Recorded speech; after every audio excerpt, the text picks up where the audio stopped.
ఏ కేంద్ర ప్రభుత్వ సంస్థ సిడబ్ల్యూసి తమ్మిడిహట్టి దగ్గర నీళ్లు లేవని చెప్పింది. మేడిగడ్డ దగ్గర 282 టీఎంసీల నీటి లభ్యత ఉన్నది అని మాకు పర్మిషన్ ఇచ్చింది, అనుమతి ఇచ్చింది. అన్ని రకాల అనుమతులు మేము తెచ్చాం. డాక్యుమెంట్స్ ఉన్నాయి. అసెంబ్లీలో చర్చ పెట్టు దమ్ముంటే అన్ని తీసుకొని చర్చకు రావడానికి సిద్ధం. నువ్వు ఊకే రచ్చ చేయడం బంద్ చేయి. నీకు చేతనైతే నీ ఇష్టమున్న డేట్ పెట్టు. నువ్వు పెట్టిన డేట్కి అసెంబ్లీకి వస్తాం, చర్చ చేస్తాం, ఒప్పిస్తాం. నిన్ను కాదు రాష్ట్ర ప్రజలందరికీ నిజానిజాలు తెలియాల్సినటువంటి అవసరం ఉంది. ఏ రోజైనా ఎప్పుడైనా మేము చర్చకు సిద్ధం. ఒకటే షరత్ ఏంటంటే మైక్ కట్ చేయొద్దు, అసెంబ్లీని వాయిదా వేసుకొని పారిపోవద్దు. నిజాయితీగా నిలబడు. ఎన్ని రోజులైనా చర్చిద్దాం, ఎన్ని గంటలైనా చర్చిద్దాం. అందరి మాటలు ప్రజలు వింటారు, నిజానిజాలు ప్రజలు అర్థం చేసుకుంటారు. ఇకపోతే కాళేశ్వరం గురించి ఎప్పుడు తక్కువ చేసి మాట్లాడతాడు. ఆనాటి ప్రాణహితకు కాళేశ్వరంకు చాలా తేడా ఉంది. ఆనాడు నీటి సామర్థ్యం 16 టీఎంసీలు అయితే ఇవాళ 141 టీఎంసీల సామర్థ్యం. ఆనాడు పంపింగ్ సామర్థ్యం 1.8 టీఎంసీ అయితే ఈ రోజు 3 టీఎంసీ ఉంది. ఆనాడు నీటి వినియోగం ప్రతిపాదించింది 160 టీఎంసీలు అయితే ఈ రోజు 240 టీఎంసీలు.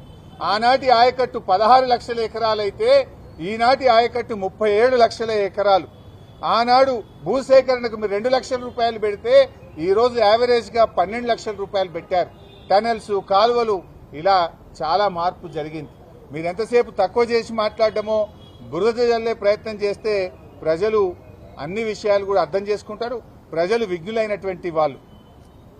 ఇప్పుడు ఉత్తమ్ కుమార్ రెడ్డి కూడా పదే పదే మాట్లాడుతూ మేము చాలా ఆయకట్టు వచ్చింది, చాలా పంట పండించినాం అంటాడు. నేను అడుగుతున్న సింపుల్ క్వశ్చన్, మరి మీరు 20 నెలలు అయింది, ఒక చెరువు దవ్వినరా, ఒక చెక్ డ్యామ్ కట్టినరా, ఒక కాలువ దవ్వినరా, ఒక్క ఎకరానికి అన్న కొత్తగా నీళ్లు ఇచ్చిండ్రా? మీరు ఏం చేయకుండా అంత పంట పండిందంటే అది కేసీఆర్ చేసిన ఎఫర్ట్ కదా.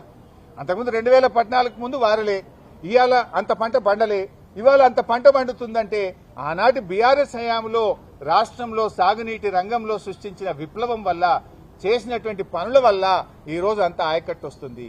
మీ హయాంలో యాన్నన్నా ఒక ఎకరానికి నీళ్లు ఇస్తే ఎక్కడిచ్చిందో చెప్పండి, ఒక చెరువు కడితే ఎక్కడ కట్టారో చెప్పండి, ఎక్కడైనా ఒక కొత్త ప్రాజెక్టు పూర్తి చేస్తే ఎక్కడ పూర్తి చేశారో చెప్పండి. మరి ఇలా పంట పండుతుందంటే మా ప్రభుత్వంలో జరిగిన పనుల వల్ల తప్ప మీరు చేసింది అయితే ఇంతవరకు ఏమీ కూడా లేదు. అనేక విషయాలు నేను ఆ పీపీటీలో కృష్ణా నదిలో ఆంధ్రప్రదేశ్ దోపిడీ గురించి కూడా మాట్లాడిండ్రు. దాని మీద కూడా నేను రిలీజ్ చేస్తా డాక్యుమెంట్. ఇవాళ మీరు వచ్చిన తర్వాతనే ఎస్ఆర్బీసీ కెనాల్ కు లైనింగ్ అయింది. పోయిన ఎండాకాలంలో, ఈ ఎండాకాలంలో మీ చేతగాంతనం వల్ల లైనింగ్ జరిగి ఇలా నీళ్లు ఎక్కువ తీసుకుపోతున్నారు. గతములో మేము ఆపాము. మా ప్రభుత్వం రాయలసీమ లిఫ్ట్ మీద స్టే తెచ్చింది, ఎస్ఆర్బీసీ లైనింగ్ మీద స్టే తెచ్చింది. పనులు జరగకుండా మేము ఆపాము. కానీ మీరు వచ్చిన తర్వాత ఇవాళ పోయిన ఎండాకాలంలో చంద్రబాబుతో మరి ఏం ఒప్పందం చేసుకున్నారో, మీ చీకటి ఒప్పందం ఏందో మాకు తెలియదు. కానీ గత వేసవి కాలం, ఈ వేసవి కాలంలో లైనింగ్ జరగడం వల్లనే ఇవాళ నీళ్లు ఎక్కువ పోతున్నాయి. ఆ పాపం 100% నాడైనా నేడైనా మీదే. ఆనాడు ఉమ్మడి ఆంధ్రప్రదేశ్ లో కృష్ణాలో 299 టీఎంసీలు ఇచ్చి తక్కువ నీళ్లను తెలంగాణ కేటాయించి అన్యాయం చేసింది కాంగ్రెసే. నేడు కూడా అదే ద్రోహం కాంగ్రెస్ పార్టీ చేసింది. పోయిన సంవత్సరం మన 34% వాటాలో వాడుకోక మీరు కేవలం 28% మాత్రమే వాడారు. మీరు దాదాపు 6% నీళ్లు తక్కువ వాడి 65 టీఎంసీలను మీరు ఆంధ్రాకు ఇలా చంద్రబాబుకు గురుదక్షిణ కింద చెల్లించారు. 65 టీఎంసీలు అంటే 6,50,000 ఎకరాలు. నేను సూటిగా అడుగుతా ఉన్నా, ఎందుకు పోయిన సంవత్సరం తెలంగాణ రాష్ట్రం ఏర్పడ్డ తర్వాత ఇంత తక్కువ నీటి వినియోగం ఎప్పుడూ జరగలేదు? 28% మాత్రమే నీటి వినియోగం ఎందుకు చేశారు? నీళ్లు చంద్రబాబుకు, ఆంధ్రాకు ఎందుకు వదిలారు? ఇది మీ తప్పుదం కాదా? మీ ప్రభుత్వ వైఫల్యం కాదా? ఉన్న నీళ్లను కూడా వాడుకోలేని తెలివి తక్కువ దద్దమ్మ ప్రభుత్వం మీది కాదా?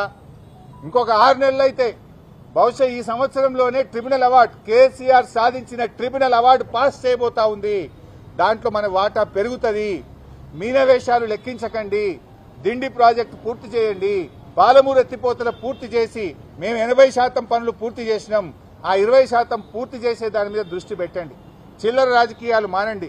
రాష్ట్ర ప్రయోజనాల కోసం పనిచేయండి అని చెప్పి నేను హితవు పలుకుతా ఉన్నాను. Thank you.